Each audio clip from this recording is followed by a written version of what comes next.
we've left Comain Jail.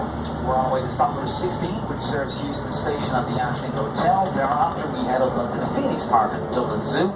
Do a bit of a trip into the park, back out again, back down the North Quays towards Dublin city centre. Stopping off at multiple venues along.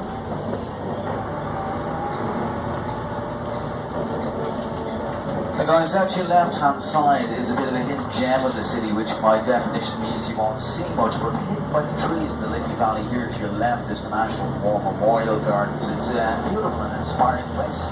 It takes the form of an ancient Greek garden on the banks of the river Liffey, and it's absolutely exceptionally beautiful.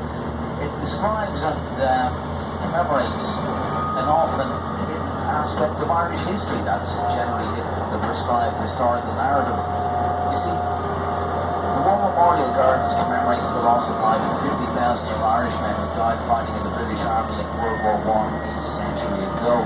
This is quite remarkable when you consider that at that time Dublin was the second city of the British Empire and Ireland was a long-established British colony. Even so, conscription was never introduced here.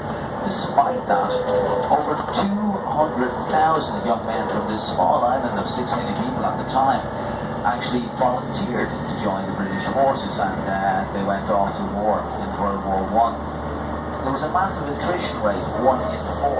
50,000 never returned home. They lost their lives fighting on foreign fields. Those who did return, several thousand lost their lives shortly after the war from the horrific injuries they received, which significantly shortened their lives.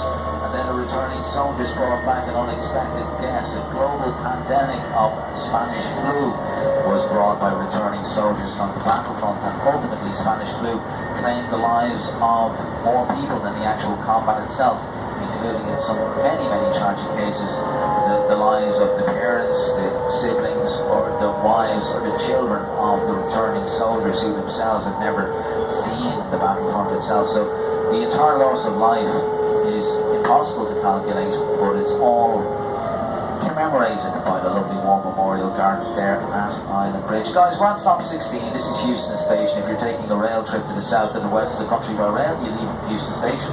If you want to get the Airlink Airport Express bus back to Dublin Airport, it terminates and leaves here from Houston Station. If you want to get the Lewis Red Line,